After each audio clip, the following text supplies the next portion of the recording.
my question is about my relationship with my boyfriend. But first, I just want to say when I was 9 years old, that was when I was first introduced to the law of attraction. And my mom bought me the first Sarah book. And from there, everything just, I read all the rest of the books. I'm in alignment so much of the time. I'm really nervous right now. The whole story's there. Everything that anybody ever needs to know is in those books. Yeah. Except that Solomon, the giant owl on Thacker's Trail, plays our part. Mm-hmm. So I've pretty much attracted everything I've really ever wanted, and it's come easily, and the way it's supposed to. Yes, and if it hasn't come, it comes later, and like for the better, and feels more. Yes, feels more. And it's just amazing. My life is just amazing, and I attracted a relationship with this amazing man, and he has been given the label of having bipolar disorder. Good.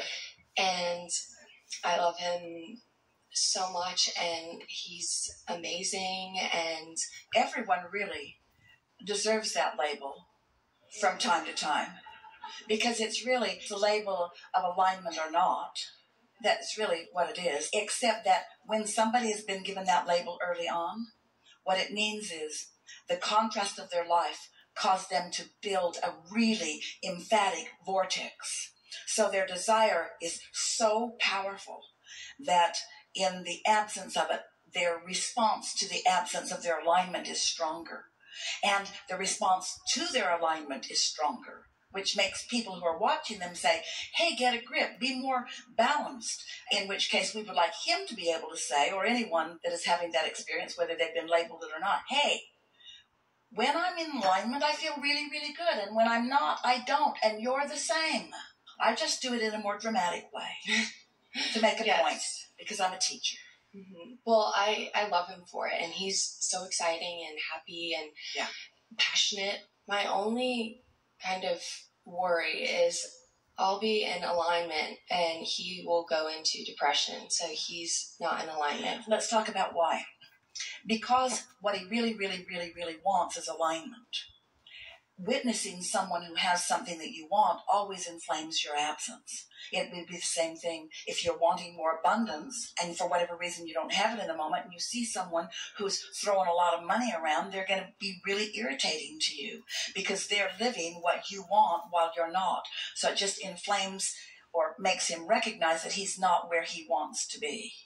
Yes, so that's my worry, that the universe will kind of have us part ways because... Well, here's the thing that's important for you to know.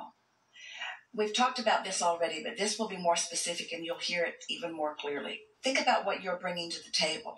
If you're bringing alignment to the table, if you've pre-paved it and it's what you're bringing to the table, you won't meet up with him in that moment if he's not somewhere in the vicinity. Law of attraction just doesn't cause that to rendezvous. Now, you might say, well, yeah, it kind of does because we're living in the same house or we're sleeping in the same bed or we're together all the time anyway. But really, law of attraction won't cause those emphatic rendezvous if you are really in alignment with who you are. Usually, if you're really in alignment with who you are, you'll be more influential in the setting than anyone else. We have been saying to groups lately, Esther likes this because she knows it for sure. You can be doing whatever you're doing, and it's okay because we've got you outnumbered. So your inner being has your disconnected self outnumbered, and your inner being and his inner being have him outnumbered. But as we just discussed, sometimes, as our friend asked us earlier, and at first wasn't having any of it, that the Buddhists are saying that pain comes from desire. That's what we're talking about again, isn't it? So what to do about it? Yeah, actually, he started getting depressed a few weeks ago, and I remain in alignment, and I'm happy. And well, we would say, if we were standing in your physical shoes to ourselves, we would say he couldn't be depressed if there were not a bigger part of him, a more natural part of him, the stronger part of him feeling something different. So this depression is evidence of how much he seeks and wants joy.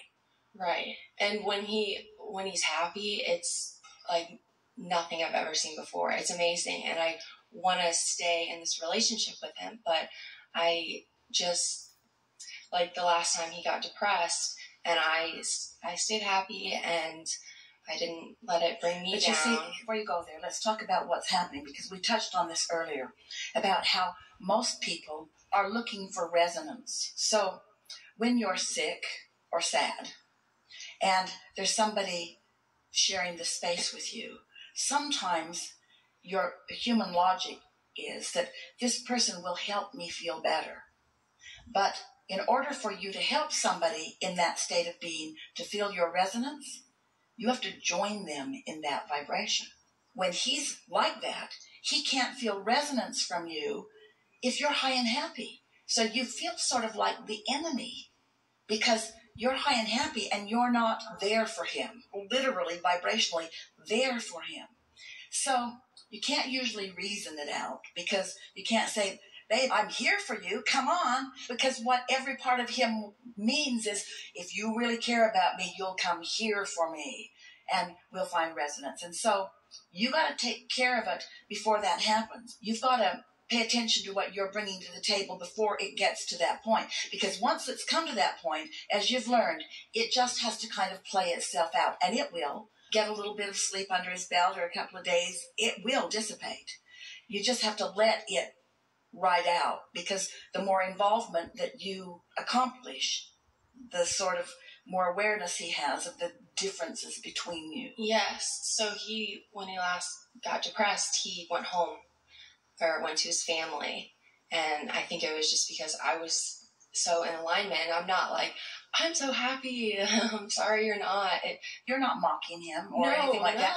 But it's sort of logical that he would go seek the resonance with those from whom he usually gets it, from those who know that he has this problem and who are prepared to sort of deal with it and who are willing to perpetuate it. So I don't want it to end, but I don't know how we can. Well, one of the things, this is an important thing that we want you to hear from us. As we've been listening to you, we feel the clarity with which you have presented everything here. But something that you have said a number of times is, I don't want it to end. Well, remember, when you say yes to something you want, you include it in your vibration. When you say, I don't want it to end, you include it in your vibration. So the first thing that we would do, rather than saying, I don't want it to end, I want this to last forever and ever, and I want it to be so good for both of us. I want to be in alignment and be with you. I want our timing to be really good. I want to be a catalyst for your alignment. I want to be like a satellite dish that beams a signal in so that you can get a whiff of it. I want to be sensitive to what you're doing and maybe head it off a little bit in the earlier stages before it's gone so far.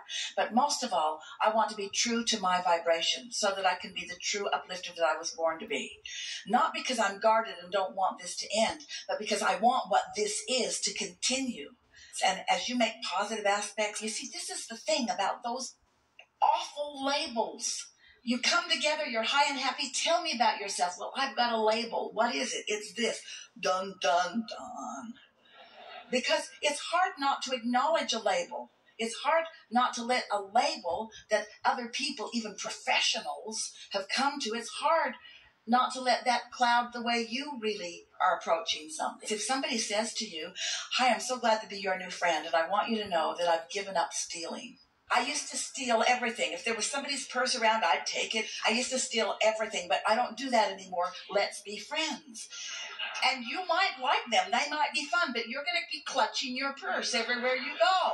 You have a new awareness of them, and so it's sort of like that. So our interaction with you is about you working those bugs out of your vibration. And you can't need him to display something different to work those bugs out of your vibration. You've got to work them out on your own by tuning yourself to the best of him and only to the best of him.